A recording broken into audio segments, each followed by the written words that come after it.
کله چې انسان مړ شي انقطع کټ شي د ده نه عمل د ده مګر درې شیان دي چې دا پاتې شي یو کم یو دی عمل صالح نیک عمل چې د کړی او صدقه جاریه یا د صدقه چې جاری صدقه ده او علم یا علم عفوا دویم دا دریم دا چې د بچی او ولد صالح يدعو له الله اکبر یا بچی دی صالح بچی دی صالح مطلب دا نه دی چې مدرسه کې وخت تیر کړی دی ټول عمر مدرسه کې تیر کنه صالح نیک ته وایي چې نیک اعمال کوي الله پیژني د الله رسول پیژني لباسي نه دی ظاهر یو شان باطن کې بل شان ظاهری لباس بهترین خو باطن کې دنه ډیر خباثت پروت دی نه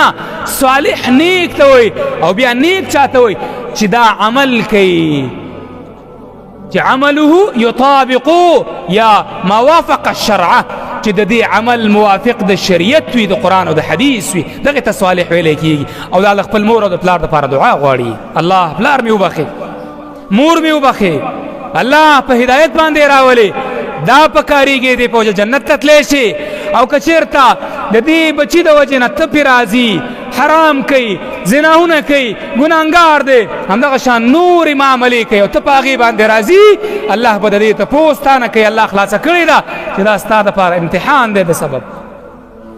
یو د الله رانیسي بي نو د بچي دپاره مهم تربیت هغه یو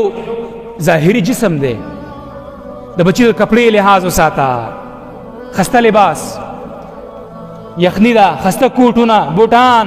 سویټري وغیره چې کم ستا څومره وس دی اقمره وکړه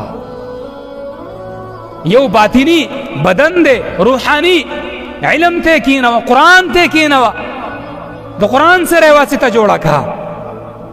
دریم د هغې تربیت دی په دین باندې داسې مه کوه چې بچی دې راوویستو د مدرسې د کور نه او په مدرسه دې ور دننه که او بیا یې مراقبه نه کې د بچي تپوس کوه معلومات یې کوه سبق یې ویلی نه دی ویلی د کوم قاري سره ناست دی دا قاري خپله پوهېږي که نه پوهېږي زما د بچي تربیت به څنګه وکړي دا عالم پوهېږي که نه پوهېږي زما د بچي تربیت به څنګه وکړي لږ وګوره لږ سوچ وکړه داسې مه کوه چې د غویانو په شان د خرو په شان د کور هم راوویستل او په غوجل کې م ور دننه کړه او بیا یې تپوس نه کوې د بچي تپوس وکړه دې ته چې دا کم خرچه راځي د کم ځای نه راځي تربیت یې کېږي کمې طریقې سره کېږي سبق یې څومره ویلی دی کم فکر زما بچي ته ورکوي دا سوچ وکړه سبا ټول ذهني جنګونه دي فکري جنګونه دي د خپل بچي خیال وساته او دغه عقیده چې کوم د سلفو عقیده ده په دې باندې مزین کا دا پې وپېژنه اکثر د ځوانانو کې لږ جذباتیت زیات ایمانی جذبې زیاته موږ به تعبیر بدل ځکه ګناهونه ډېر نه